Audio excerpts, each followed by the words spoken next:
যাদের সঙ্গে এরকম ঘটে তারাই বুঝতে পারে, বাকিরা কেউ এই পরিস্থিতি বুঝতে পারবে না। হ্যালো বন্ধুরা, আমি লিপি চলে এলাম একটা নতুন ব্লগ নিয়ে। এই ভিডিওটাতে আমি তোমাদের সঙ্গে শেয়ার করেছি শনিবার মানে 11ই জুলাই আর রবিবারের কিছুটা সময়, সকালের দিককার কিছুটা অংশ।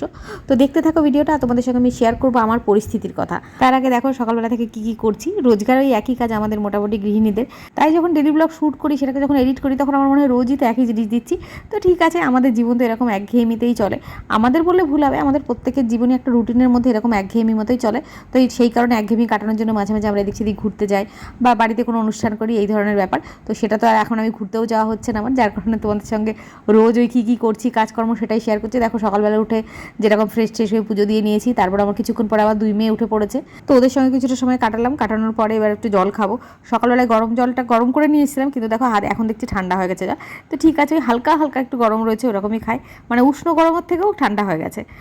তো এবার তোমাদেরকে বলি যে ব্যাপারটা আমার পরিস্থিতির কথা। আমার ভিডিওগুলো আমি শ্যুট করে রেখেছি শনিবারে, এডিটও করে রেখেছি, কিন্তু শুধুমাত্র ভয়েস ওভার করতে পারিনি বলে আমি যেটা তোমাদের পোস্ট করতে পারছি না। আমি চেষ্টা করছি রোজ একটা করে ব্লগ দেবো, ছোটো হোক বড় হোক, রোজ ভিডিও দেওয়ার চেষ্টা করব, কিন্তু সেটাই আমি করে উঠতে পারছি না। অথচ আমার বাড়িতে কিন্তু হেল্পিং হ্যান্ড আছে, তারপরেও আমি কেন মানে কাজটা করে উঠতে পারি না, সেটাই তোমাদেরকে আমি পরিস্থিতিটা বোঝানোর চেষ্টা করব। অনেকে হয়তো বুঝতেও পারবে যে হেল্পিং হ্যান্ড থাকার পরেও আমি কেন আমার নিজস্ব যে কাজটা, এই ভিডিও তৈরি করা, এডিটিং করা, এগুলো আমি করে উঠতে পারি না কেন। এখানে দেখো আমার মেয়েকে ইতিমধ্যে কিন্তু রেডি করে দিয়েছে, আজকে শনিবার তাড়াতাড়ি ছুটি হয়ে যাবার। আর এখানে ঢাকের আওয়াজ শুনেছে, ঠাকুর নিয়ে যাচ্ছে এক বাড়িতে, মানসিক পুজো আছে, আর আমার মেয়ে ছুটে চলে এসছে দেখতে। ঢাকের আওয়াজ শুনতে এত ভালোবাসে ও, কী বলবো। যেখানেই থাকুক, মানে যে কাজই করুক, ও ছুটে চলে আসবে ঢাকের আওয়াজ দেখতেই পেলে ওখানে দেখে এসে আবার ঘরে বেডরুমের জানলা দিয়ে এবার একটু দেখলো ঢাকের আওয়াজ, ঠাকুরকে নিয়ে গেল নম করলে। এবার ব্যাগটা গুছিয়ে দিয়েছে, আর ব্যাগের চেনটা সেই কবে থেকে কেটে রয়েছে, ওটা ঠিকই করা হচ্ছে না, মানে কিছুটা আলিশি করেই করা হচ্ছে না, ওর বাবাকে দিয়ে পাঠিয়ে দিলেই হয়ে যায়। তো মেয়ে স্কুলে বেরিয়ে গেল, তারপর আমি এখন একটুখানি চা নিয়ে বসলাম, এদিকে রান্নাবান্না হচ্ছে। আমি যাবো একটুখানি ছাদে আমার একটুখানি কাজ রয়েছে টুকিটাকি, মানে একটা গাছ লাগানোর প্ল্যান রয়েছে। আসলে কী হয়েছে বলো তো, বাড়িতে কিছুটা হলুদ আনা রয়েছে, কাঁচা হলুদ খায় বাবা, আর আদা আনা রাখা হয়েছে, ওগুলোতে সব কী হয়েছে গাছ বেরিয়ে যাচ্ছে। তো ওগুলোকে মানে লাগাবো, তার আগে দেখতে গেলাম যে কোথায় কী লাগাবো সেটা। তো ছাদের কাজটা করে এসে নিচে চলে এসেছি খেতে। কালকে রাতে আমাদের খিচুড়ি হয়েছিল, বাসি খিচুড়ি খাবো আমি এখন। একটা ডিম ভাজা করে নিয়েছি, তো খিচুড়ি খেয়ে দেখো আমি আবার চলে এসেছি ছাদে।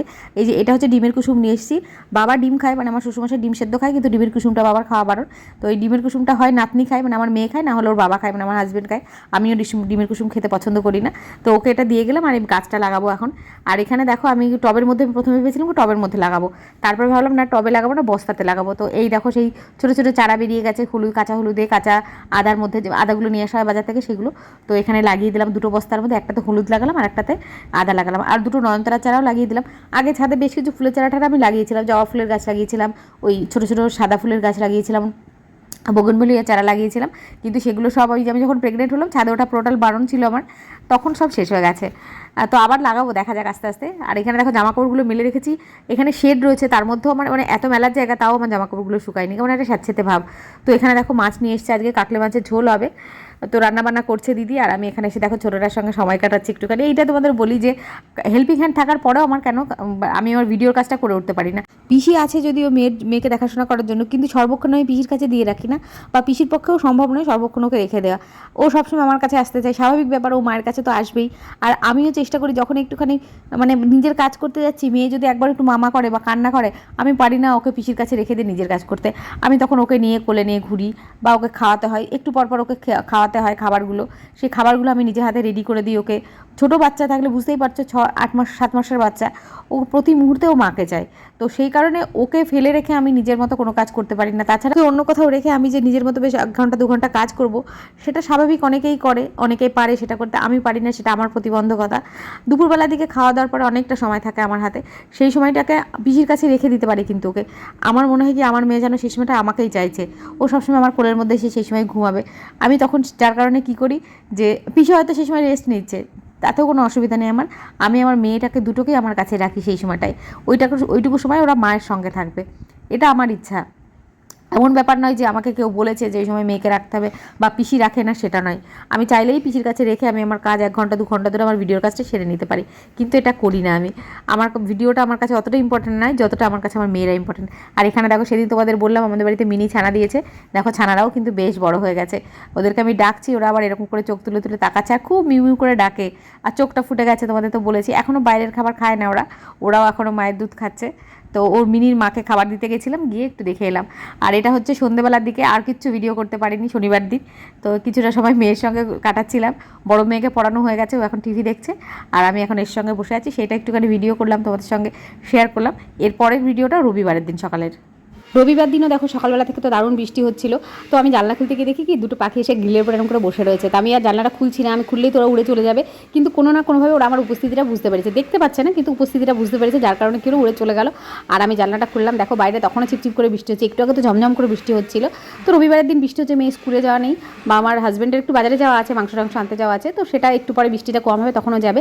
তো এই সময়টা দেখো আমি ব্রাশ করছি, মানে একটু দেরি দেরি করে উঠেছি ঘুম থেকে, ধীরে সুস্থে চলছে দিন।